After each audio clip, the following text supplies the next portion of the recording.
Halo Solej, welcome back to channel kita channel. Jadi kali ini kita udah ada di segmen ngebaca.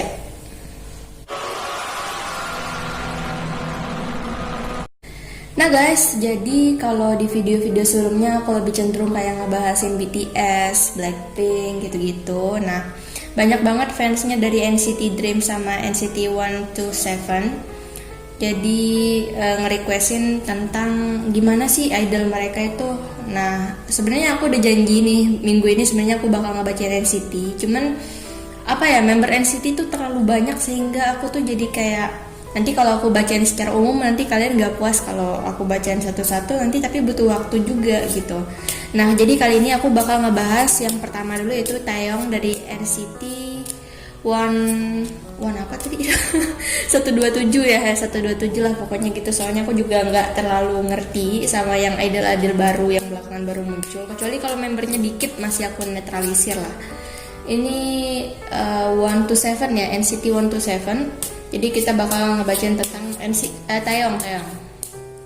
Karena belakangan katanya ada kasus bahwa dia tuh dituduh dulu pas dia zaman sekolah tuh dituduh lah. Pokoknya kalian lihat di Google aja deh, pasti banyak banget beritanya. Di sini aku bakal ngebacain gimana sih kondisi terkini dari Taeyong gitu, keadaan Taeyong saat ini gitu ya. Kita buat cari tahu dulu. Dan aku juga bakal ngebacain karakternya Taeyong NCT 127 di sini, tapi sambil selingan-selingan aja ya. Karena ini kan berhubung aku videonya nggak pakai muka nih, jadi bukan nggak pakai muka, bukannya nggak punya muka ya, punya. Cuman aku lagi mager aja gitu kalau pakai muka. Jadi mendingan aku gak usah pakai muka, tapi aku bisa upload tiap hari kan. Nah di sini aku bakal ngebacain dulu.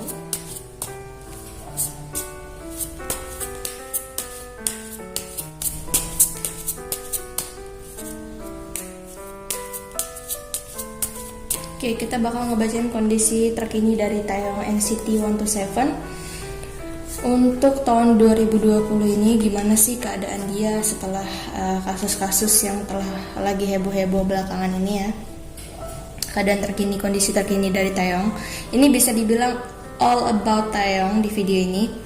Jadi buat kalian pengen tahu, kalian stay tune dari awal sampai habis videonya. Nanti aku pengen baca percintaannya juga nih.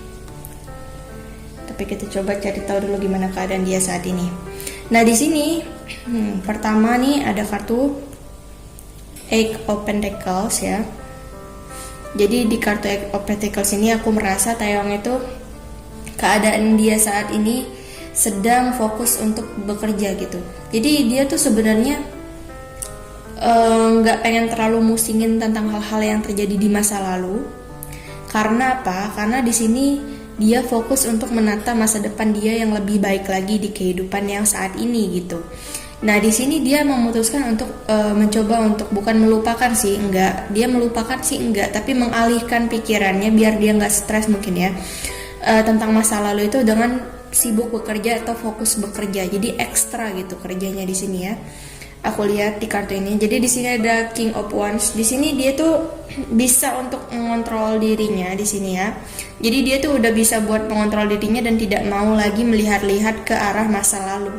Tapi itu bukan berarti dia lepas tanggung jawab, karena di sini dia belajar dari kesalahan dia yang ada di masa lalu. Nah di King of Wands ini untuk keadaan dia saat ini nih, kita nggak tahu gimana ke depannya, tapi di saat ini dia mencoba untuk menjadi lebih positif, mencoba untuk belajar dari kesalahannya di masa lalu dan tidak mau melihat maksudnya tidak mau melihat terus-terusan ke keadaan dia yang dulu. Jadi dia lebih fokus untuk ke hal-hal yang positif dan hal-hal yang baik gitu di sini ya.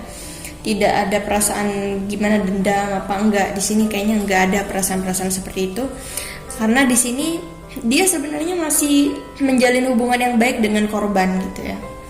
Bisa dikatakan orang yang dia rugikan dulu dia masih berhubungan baik dengan orang itu. Bahkan meskipun orang itu mungkin benci dia atau apapun, tapi dia berusaha untuk menjadi be nice, menjadi baik dengan orang itu. Jadi kayak dia nggak ada perasaan dendam, perasaan benci atau perasaan wah nih orang ngata-ngatain gue nih padahal gue kan udah berubah, nggak ada. Jadi dia tuh kayak pengen menjalin komunikasi dengan orang-orang yang mungkin dulu dia rugikan di masa lalu. Karena di sini dia itu orang yang ingin menjalin komunikasi dengan orang itu, membuat hubungan yang baik dengan orang itu. Nah, di sini aja kuncinya, dia tuh sebenarnya udah berubah gitu, nggak kayak yang dulu lagi. Ini siapa sih yang ngungkit gitu kan. Nah, di sini ada kartu The Devil. Cuman di sini di kartu The Devil ini orang-orang tuh masih menghakimi dia gitu loh, karena ada perasaan dendam gitu. Orang-orang yang kayak nggak suka sama dia ini kayak ada perasaan dendam gitu loh. Jadi apapun yang dia lakukan itu kayak salah buat mereka. Jadi mereka tuh punya niat buat ngejatuhin si Taeyong ini. Padahal si Taeyong ini udah be nice sama mereka, udah baik banget sama mereka, pengen menjalin komunikasi, bertanggung jawab dan lain sebagainya. Cuman orang-orang yang ada di sini tuh kayak tersulut api gitu, kayak dendam gitu loh sama si Taeyong ini.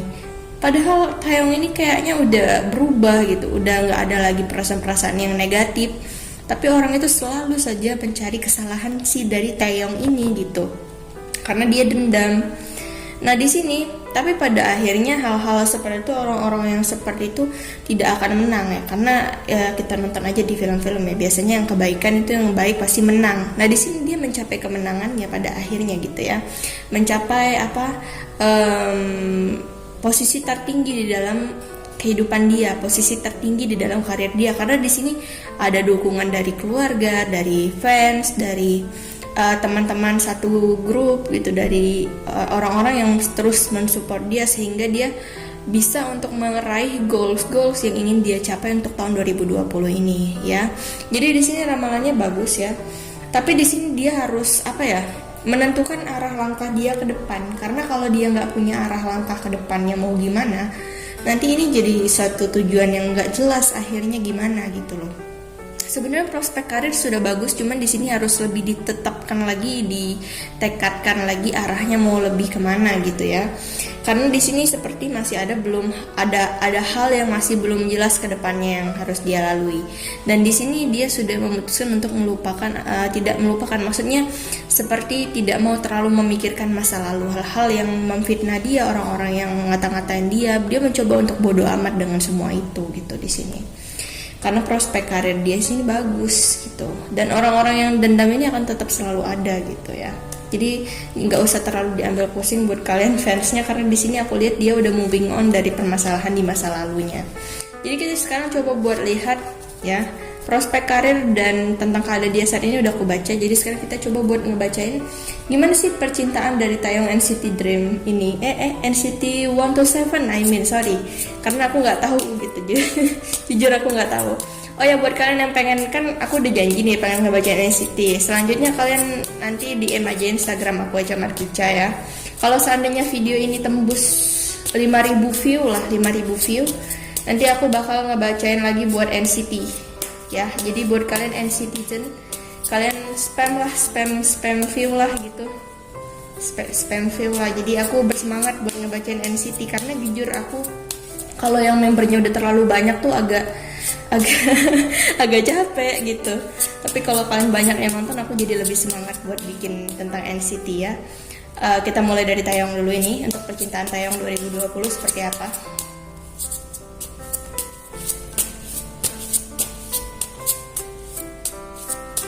Oke, kita ambil 6 kartu general dulu terlebih dahulu, baru kita ambil 3 kartu percintaan. Untuk Taeyong NCT Dream, aku nggak tahu ini kartu apa, tapi kita coba buat ambil 3 kartu dulu di sini ya. Percintaannya 2020.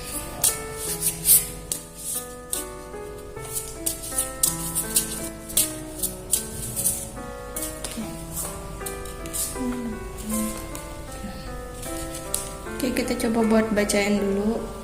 Ini agak berantakan kartunya, wait. Kita sambil susun, sambil buka kartunya. Waduh, percintaannya complicated banget nih Taeyong kayaknya nih. Oh ya, kalian pasti nungguin ya aku bacain karakternya Taeyong. Jadi Taeyong itu adalah seseorang yang aku bacain percintaannya dulu ya, apa terakhir aja ya aku bacain? Enggak deh, aku sambil sebutin aja karakternya Taeyong itu seperti apa. Jadi Taeyong itu dia tuh orangnya yang sebenarnya tidak enak jika dia berbuat kesalahan gitu. Jadi kayak nggak enakan gitu loh, kayak misalnya dia pengen nolak sesuatu gitu, dia nggak enakan. Jadi kayak orang itu sangat menjaga perasaan orang lain sebenarnya si Taeyong ini. Karena apa? Karena dia tuh sebelum ngomong pasti dia pikirin dulu efek baik dan buruk dari ucapan yang dia akan sebutkan ke orang itu gitu. Jadi dia tuh tidak mau melukai perasaan orang lain, juga tidak mau membuat orang lain menjadi sedih karena dia gitu ya. Jadi mungkin kalian fansnya jadi jangan terlalu sedih, karena dia sebenarnya tidak ingin membuat seseorang sedih karena dia gitu. Dan dia tuh orang yang kuat aku rasa ya, Taeyong ini. Jadi aku ngeliat dari bentuk face wajahnya, kayak nanti kalian bingung aku ngelihatnya berdasarkan apa. Kayak dulu kan aku ngeramal nih, aku nggak pakai kartu, dan kalian nanya berdasarkan apa, makanya aku coba pakai kartu biar kalian jadi bisa ngelihat juga. Tapi kalau untuk face reading aku nggak bisa kasih tahu kalian, karena ini memang vision aku doang. Jadi pertama memang dia orangnya sangat perhatian ya, sangat lembut dan penuh kasih sayang sebenarnya. Tapi apa ya, dia tuh nggak suka terlalu menunjukkan hal itu ke orang-orang baru atau orang-orang yang baru dikenal. Jadi dia tuh kalau seandainya udah deket banget baru dia bisa menunjukkan sifat dia yang sebenarnya gitu. Itu sih sifatnya dari NCT Taeyong ini. Dan dia itu sebenarnya orang yang humble, rendah hati. Dia juga memiliki kecerdasan di atas rata-rata guys. Jadi kayak untuk komunikasi itu dia biarpun dia kelihatannya tidak terlalu ingin banyak bicara, tapi dia tuh bisa mengontrol kata-katanya dengan baik dan benar gitu. Jadi kalau dia tuh disuruh buat ngomong untuk acara-acara itu baik, karena emang dia punya kemampuan komunikasi yang lebih dari biasanya gitu ya. Itu aja sih yang aku baca dari NCT Taeyong ini. Juga dia banyak deh yang aku bacain tentang dia tadi, cuman ini sebagian-sebagiannya aja, nanti aku selipin lagi di durasi-durasi berikutnya tentang karakter dia. Nah di sini ya kita coba buat baca gimana sih percintaan dia untuk tahun 2020 ini. Aku melihat di sini di awal nih banyak permasalahan nih untuk percintaannya. Karena apa? Karena di sini dia ada konflik batin antara dia mungkin dengan seseorang di masa lalu atau orang yang dia sukai di masa lalu. Karena di sini sedang di bagian awal nih dia kayak lagi ada konflik gitu loh. Kalaupun dia emang punya pasangan ya paling gebetan lah gitu ya. Kalaupun bukan pasangan ini gebetan, tapi awal-awalnya dia tuh ada konflik batin gitu loh. Banyak konflik dalam percintaannya di awal-awal. Nah sehingga menyebabkan dia tuh terluka gitu. Menyebabkan dia tuh mati rasa ya. Jadi kayak kayaknya gue mesti cari pasangan lagi atau enggak ya gitu, karena di masa lalu aku begitu tersakiti karena banyak masalah, banyak problem, banyak ketidakcocokan antara lain dan konflik dan lain sebagainya. Itu membuat dia menjadi mati rasa dan pasrah gitu. Aku lihat di sini untuk masalah percintaan ya. Karena di sini dia kemudian mencoba untuk mencari jalan keluarnya, tapi tetap aja nggak ketemu gitu. Mencari kira-kira dia nih permasalahannya apa ya? Dia tuh sulit memahami pasangannya gitu. Di sini permasalahannya ada, dia sulit memahami pasangannya gitu. Jadi sehingga dia mencoba untuk mencari cara solusi, tapi di sini dia tidak menemukan. Nanti kalau dia tidak menemukan, pada akhirnya dia menjadi pasrah, seperti air mengalir gitu, kayak biarin lah, mungkin nih cewek mungkin lagi ngambek gitu. Mungkin kita ibaratin kalau emang prakteknya gitu ya, nih cewek lagi ngambek, ya udah karena gue nggak bisa nemuin solusi, ya udah nanti dia juga baik sendiri. Padahal itu tidak membuat keadaan malah menjadi lebih baik gitu. Walaupun di sini memang ada beberapa yang mungkin menjadi pilihan dia tertarik, ada di sini dia tertarik sama seseorang atau beberapa orang di sini, tapi hatinya masih stuck ke seseorang di masa lalu nih. Waduh, masih menunggu seseorang masa lalu buat kembali lagi buat sama dia gitu ya. Di sini ada The Hero Pen. Jadi di kartu The Hero Pen ini adalah tentang seseorang yang merasa cukup, saya tidak mau diganggu lagi gitu. Sometimes hati dia masih menunggu seseorang di masa lalu, tapi di sini dia capek juga gitu. Capek tapi masih ngarep. Gimana sih? Tapi di sini kayak pada akhirnya dia capek dan dia emang nggak mau lagi gitu loh, nggak mau lagi tentang percintaan ini. Dia jadi males gitu loh, kayak ya udah gue pengen fokus karir aja, jangan ganggu gue lagi, nggak usah datang lagi gitu. Nah di sini King of Cups, jadi di sini dia pada akhirnya bingung di antara dua pilihan.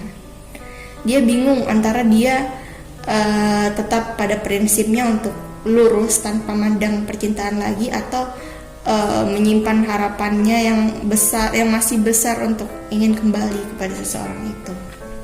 Ya. Nah, di sini ada The of Lightnings ya. Jadi di Eight of Lightnings ini seperti orang yang menutup diri, ya menutup diri karena ada permasalahan gitu, karena ada permasalahan di masa lalu. Ini bisa jadi tentang ego. Jadi di sini dia masih menutup hatinya karena ada luka di masa lalu yang masih belum sembuh gitu. Kayak ada sesuatu hal yang di dalam inti diri dia itu tidak ingin dia ungkapkan kepada orang di luar sana karena itu dibatasi dengan rasa trauma dia di masa lalu gitu. Jadi nggak mudah orang itu buat nembus ke tengah ini karena dia melapisinya dengan perasaan trauma itu. Sebenarnya sayang sih ya. Kenapa? Harusnya dia berdamai dulu dengan diri dia sendiri. Nah di sini ini masih tentang orang di masa lalu nih, kartunya Seven of Swords. Jadi dimana dia tuh terputus kontaknya dengan seseorang di masa lalu ini. Jadi awalnya mereka merencanakan suatu perjalanan sampai ke akhir untuk bersama gitu. Tapi ternyata setelah menjalani hubungan itu seperti banyak rintangan, banyak halangan gitu, banyak sekali rintangannya sehingga itu membuat mereka jadi terputus komunikasinya, tidak satu visi lagi, tidak satu misi, sehingga harus berpisah dan tidak saling berkomunikasi lagi. Nah di sini ada Ten of Swords, kita cepet aja ya bacanya, ntar durasinya bikin kuota kalian habis. Jadi di Ten of Swords ini adalah tentang seseorang yang apa ya? Dia tuh sebenarnya ingin mencari seseorang yang begini loh, yang kalau bisa dia sebenarnya pengen punya pasangan yang sama gitu, sama dia bidangnya gitu. Mungkin entertain juga. Nah di sini dia sebenarnya dalam benak kecilnya ya, dia pengen sebenarnya punya pasangan yang sama di satu visi, satu misi, satu jalur dengan dia gitu. Karena di sini untuk menyeimbangkan dia itu butuh satu kesamaan atau minat gitu, satu hobi yang sama gitu. Ya, satu hobi yang sama, satu bidang yang sama, itu yang bisa membuat dia menyatu dengan orang itu. Juga mungkin seseorang yang bisa membuat dia bahagia, yang membuat dia merasa tenang dan calm gitu. Ini yang dia cari. Tapi entah sampai sekarang dia sepertinya belum menemukan orang yang seperti yang dia mau ini gitu. Yang memberi cahaya atau memberi kayak warna di dalam kehidupan dia.